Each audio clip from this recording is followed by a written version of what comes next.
오늘은 부활절입니다. 우리 초대교회 사람들은 그렇게 인사했어요. 예수님 부활하셨습니다. 예수님 정말로 부활하셨습니다. Christ has risen. Christ has risen indeed. 우리 옆 사람이랑 좀 그렇게 인사하시면 좋겠어요.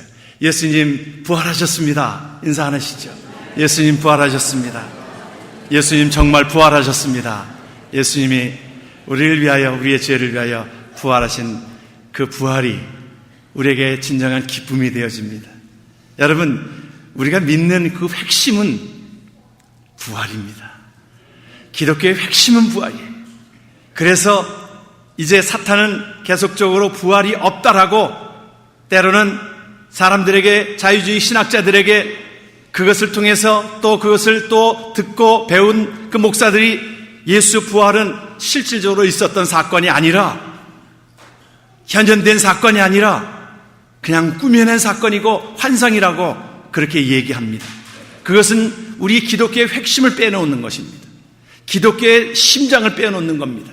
우리의 삶 속에, 우리의 몸에 비유하면 우리 심장 없이는 살 수 없는 것처럼 예수 그리스도의 부활은 우리의 기독교의 가장 큰 핵심이 되어지는 줄 믿습니다. 꼭 우리 부활절만이 부활이 아니라 매 주일이 우리는 부활의 감격 속에 우리가 살아가야 될 것입니다. 원래는 우리가 주일이라고 하는 개념이 예수 그리스도의 부활로 말미암아 생겨난 그 귀한 하나님 앞에 예배드리는 날 아닙니까? 안식 후 첫날에. 그전에는 토요일에 안식을 예배를 드렸어요. 그런데 이제 모든 것 가운데서 죽음을 이기신 부활 후 이 안식 후 첫날의 안식일, 우리가 주일을 하나님 앞에 거룩하게 부활절로 매일매일 매주일 우리가 지키게 되어지는 줄을 믿습니다. 여러분, 우리의 삶은요, 우리의 육신의 삶은 영원하지 못합니다. 많은 사람들이 오래 살려고 애를 쓰지만 우리가 무엇을 먹으면 몸에 좋다고 하고 또 운동을 하면 또 좋다고 하고 오래 산다고 얘기하는 것들이 얼마나 요새 그 TV를 틀면 여러분들이 아마 TV에 제일 많은 이야기거리가 뭐냐면 건강에 대한 이야기예요. 오래 살려고 하는 것이 사람들의 욕심인지 모르겠습니다. 그런데 그렇게 주장하던 사람들도 뭐 몸에 좋다고 하고 이것이 좋다고 하고 그러던 사람들도 갑자기 심장마비로 떠나버리는 경우들이 얼마나 많이 있는지 모릅니다. 건강해야 된다고 여러 가지 얘기하던 사람들도 갑자기 심장마비로 떠나는 경우들이 얼마나 많이 있는지 모릅니다. 우리가 갈망하는 것이, 우리가 요새 100세 시대를 우리가 산다고 그러잖아요. 우리가 전에는 70여, 성경에 보면 80이라고 그렇게 얘기하고 있는 것이 우리 건강에 대한 이야기를 이야기하고 있을 때에 우리가 100세를 산들, 우리가 다 모든 사람들이 어차피 우리가 다 짧은 인생을 살아간다라고 얘기합니다.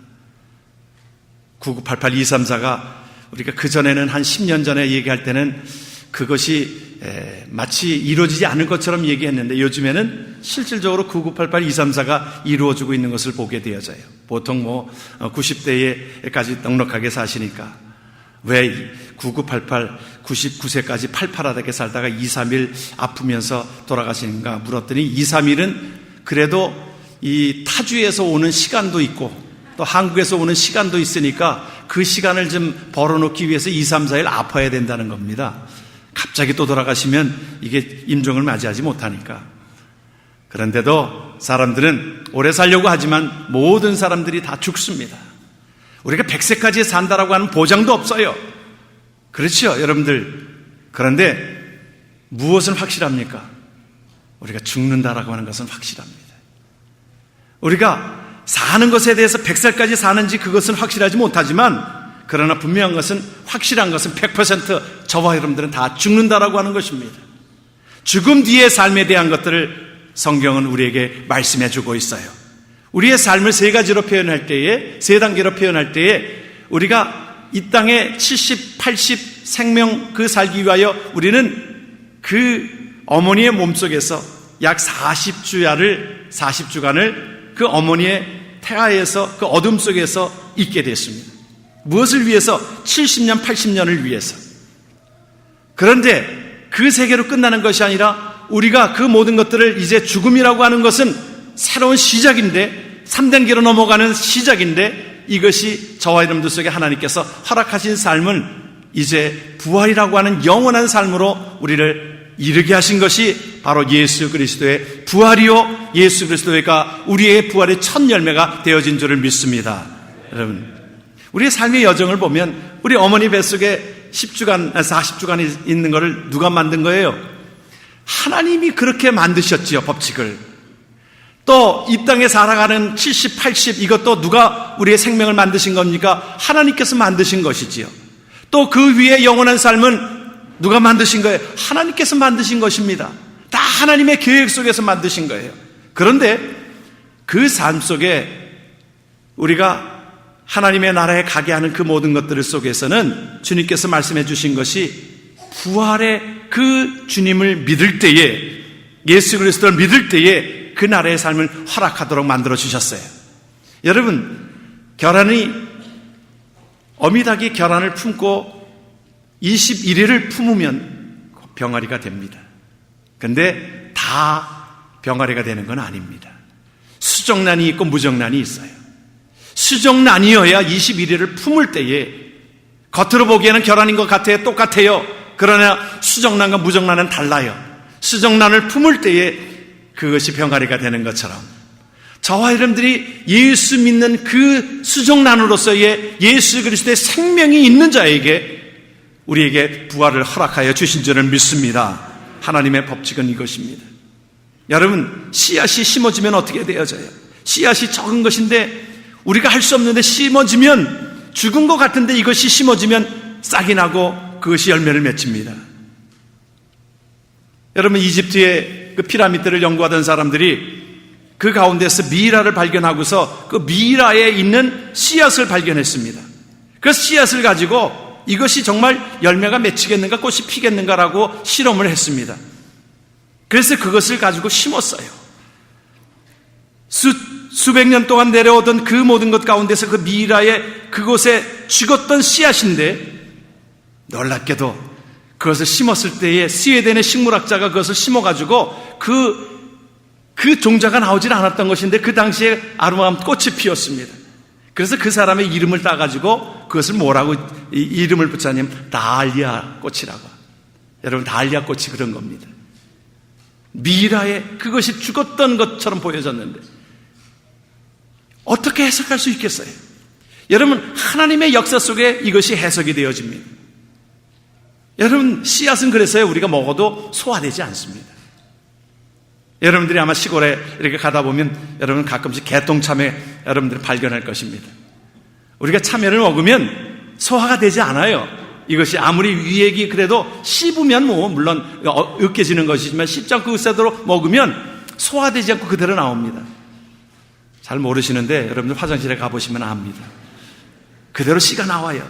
그것이 심어져 가지고요 거기에 참외가 열리고, 어느 때는 수박이 열리고, 조그만 씨앗인데 이것을 내가 먹었을 뿐인데 이것이 죽은 것 같았고 배설물로 여긴 그것인데 이것이 심어져서 그것이 커다란 참외가 되어지고 커다란 수박이 되어지는 것, 어떻게 해석할 수 있겠어요? 하나님의 섭리로만이 해석할 수 있는 것입니다. 저와 여러분들이 죽음이라고 하는 것이 이제 영원한 끝이 아니라 새로운 시작이요 새로운 부활인 것은 어떻게 해석할 수 있습니까? 하나님의 그 섭리 속에서만이 해석되어질 수 있고, 예수 그리스도가 우리의 부활의 첫 열매가 되셔서 우리를 부활로 인도하게 되어진 줄을 믿으시길 주의 이름으로 축원합니다. 그러므로 이 부활은 예수 그리스도의 첫 열매가 돼가지고 우리의 삶 속에 그 생명을 주신 것은, 우리가 예수 믿으면 우리가 축복함을 받는 무슨 물질의 축복, 건강의 축복, 자녀의 축복, 이것과 좋게 비교할 수 없는 겁니다. 그래서 로마서 8장 18절은 우리에게 그렇게 말씀합니다. 현재의 고난은, 우리의 삶을 다 고난이라고 그랬어요. 현재의 고난은 장차 나타날 영광과 좋게 비교할 수 없는 삶이 예수 그리스도를 영접한 자들에게, 생명이 있는 자들에게 일어날 줄 믿으시길 주의 이름으로 축원합니다. 그러니 이 부활은 놀라운 하나님의 은혜요 축복이요 우리의 감사요 우리에게 무엇과 바꿀 수 없는 소중한 것인 것을 믿으시길 주의 이름으로 축원합니다. 그래서 이것을 사도 바울은 하나님의 말씀을 통해서 우리에게 이것을 선언하고 있어요. 뭐라고 선언합니까? 부활을 우리에게 선언합니다. 뭐라고 선언합니까? 죽은 자들이 살아나고 너희도 변화되리라 하는 이적입니다. 오늘 말씀을 그 말씀을 한번 좀 보겠어요. 51절과 52절의 말씀을 보라. 이런 말씀을 저 뒤에 같이 한번 우리의 고백입니다. 하나님께서 선언하신 겁니다. 여러분, 우리의 고백을 하나님 앞에 말씀을 담아서 우리가 말씀을 읽습니다. 보라, 내가 너희에게 비밀을 말하노니 우리가 다 잠잘 것이 아니요 마지막 나팔에 순식간에 홀연히 다 변화되리니 나팔 소리가 나매 죽은 자들이 썩지 아니할 것으로 다시 살아나고 우리도 변화되리라. 할렐루야. 믿으면 아멘 하십시다. 저와 여러분들이 그래서 뭐라고 얘기합니까? 성경에 우리에게 주 안에서 죽는 자가 복되도다. 여러분, 그러기에 세상 사람들은, 믿지 않는 사람들은 세상에 죽음이 끝인 것 같지만 우리는 죽음이 무엇입니까? 새로운 시작인 것입니다. 사도 바울은 그렇게 고백하고 있어요. 이제 내가 달려갈 길을 다 마치고 내 앞에 의의 면류관이 예비되었다라고, 그 말씀은 떠날 때가 되었다라고, 그 말씀은 이제 새로운 세계를 향하여 떠나는 것입니다. 배가 바다를 향하여 나아갈 때는 어떻게 해야 합니까? 이제 닷을 걷어 올리고 이제 바다를 향하여, 넓은 바다를 향하여 나가는 것처럼 우리의 인생이 70이요 강건함에 80이라도 그 연수의 자랑은 수고와 슬픔뿐이라고 하였는데, 이것으로 끝나는 것이 아니라 새로운 세계로 나아가기 위하여 이제 죽음이라고 하는 것이 우리에게 있기에, 우리는 죽음이라고 하는 것은 두려움이 아니라 새로운 시작인 것입니다. 그래서 우리가, 여러분들이 가능하면 우리가 장례식 때에는 우리가 이 기쁨의 찬양을 하면 좋겠어요. 우리가 찬양을 하면, 우리 찬송가에는 우리가 어느 때는 이 장례식 때 부르는 찬송이 좀 어둡고 단조로 된 음악들이 좀 많습니다. 근데 저는 되도록이면 그 장송곡보다도 정말 하나님 앞에 그 입성하는 그 은혜, 그것을 기억하면서 정말 힘있고 아름다운 찬양을 했으면 좋겠다는 생각을 갖습니다. 여러분, 장례식의 그 문화를 보면 우리 한국의 장례식과 이 서양의 장례식은 분위기가 달라요. 이 한국 장례식은 참 여러 가지로 어둡고 슬프고 힘든, 물론 서로 헤어진다는 것이 슬프기 때문에 그런 것이 있는 건 압니다만은, 그러나 서양의 장례식을 해보면 손자가 나와가지고 할아버지랑 있었던 이야기를요, 할아버지에 대한 이야기를 그냥 웃으면서, 거기에 온 그 모든 회중들을 참 웃으면서 그렇게 장례식 하는 것들을 보곤 합니다. 여러분, 죽음이라고 하는 것이 끝이 아니라 새로운 하나님의 나라에 입성되는 귀한 일들이 예수 그리스도가 부활을 통하여 우리에게 보여주신 귀한 일들이라 믿습니다. 그러기에 우리에게 주신 그 부활은 사망을 이기고 이기리라고 약속하신 말씀입니다. 오늘 55절의 말씀을 같이 한번 말씀을 봅니다. 같이 한번 54절과 55절을 같이 한번 이어서 우리가 봅니다. 이 썩을 것이 썩지 아니함을 입고 이 죽을 것이 죽지 아니함을 입을 때에는 사망을 삼키고 이기리라고 기록된 말씀이 이루어지리라. 사망아, 너의 승리가 어디 있느냐? 사망아, 내가 쏘는 것이 어디 있느냐? 세상 사람들이 이 사탄은 사망으로 끝이 난 줄 알았는데, 예수 그리스도를 죽임으로 끝이 난 줄 알았는데, 하나님의 능력으로 말미암아 사흘 만에 부활하게 하셔서, 그 씨앗은 죽은 것 같았는데 죽었어요. 그러나 그 싹은 그것이 많은 열매를 맺게 되어지는 그 씨앗으로 있을 때보다도 더 풍성함으로 나타나게 되어지는 줄을 믿습니다. 그러므로 여러분, 우리의 삶을 어떻게 살아가야 된다고요? 오늘 우리에게 말씀합니다. 같이 한번 말씀을 봅니다. 58절의 말씀을 한번 우리가 57절서부터 58절 두 절을 우리 한번 말씀을 보겠는데, 우리 한번 말씀을 보면서 우리가 다짐하시기를 원합니다. 우리 주 예수 그리스도로 말미암아 우리에게 승리를 주시는 하나님께 감사하노니, 그러므로 우리 58절을 올려주시면 좋겠는데, 저 뒤에 사람들은 많은데 이렇게 바로바로 못 올리시는지 모르겠네요. 우리 58절 그 다음 절입니다. 같이 한번 58절 같이 한번 봅니다. 그러므로 내 사랑하는 형제들아, 견실하며 흔들리지 말고 항상 주의 일에 더욱 힘쓰는 자들이 되라. 이는 너의 수고가 주 안에서 헛되지 않을 줄 알미라. 할렐루야. 여기에서 우리가 항상 우리가 주의 일에 아버지 하나님 앞에 먹든지 마시든지 주의 영광을 위하여 살아가라고 우리에게 다짐하고 있어요. 죽음이 끝이 아니기 때문에 그렇습니다. 여러분, 찬송가의 413장을 보면 내 평생에 가는 길 순탄하여를 작사한 스페포드라고 하는 그러한 작사자가 있습니다. 그는 그리스도인이요 변호사였습니다. 그런데 그의 가족에 어려움이 있었습니다. 자기 아내와 자기 네 딸이 이제 여행을 떠났는데, 나중에 이 변호사도 나중에 합류하기로 하였는데, 그 네 딸과 그 아내가 이제 배를 타고 그 여객선을 타고 가는 그 가운데 배가 부딪혀가지고 그때에 228명의 사상자가 발생하게 되어지는데, 그때에 자기의 딸 4명을 다 잃고 맙니다. 나중에 그 소식을 듣고 이 변호사인 이 스페포드가 그곳에 현장에 가게 되어지는데, 함께 합류하기로 했던 그 현장에 자기 딸들의 4명이 시체가 있는, 자기 아내만 살고 자기 이 아내가 이 딸들 4명이 죽은 것에 너무너무 충격이 된 것입니다. 너무 가슴이 아픈 겁니다. 그 가운데서 그는 하나님의 위로부터 오는 은혜를 받습니다. 인간적으로는 슬픔이지만 그 가운데 그들이 그 전에 무디의 집회에서 은혜를 받고 그들이 하나님 앞에 구원함을 얻었던 그 찬양을 하였던 그 삶을 기억하면서 이 땅의 삶의 끝이 아니라 새로운 하나님의 나라의 소망을 하나님께서 주신 것을 기억하면서 하나님께서 주시는 은혜를 체험하게 되어집니다. 위로부터 오는 신령한 은혜를 체험하게 되어집니다. 그러면서 하나님께서 주시는 위로 가운데서 쓴 글이 바로 413장입니다. 내 평생에 가는 길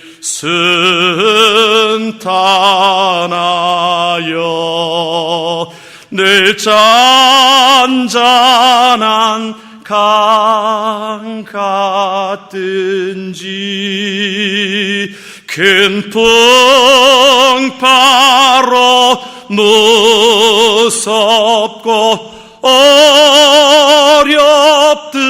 어렵든지 나의 영혼은 늘 편하다. 같이 한번 합니다. 내 영혼, 내 영혼, 내 영혼 평안해. 우리가 이 땅 속에 살아가는데 때로는 아픔이 있고 슬픔이 있고 고난이 있고 힘든 모든 것들이 있습니다.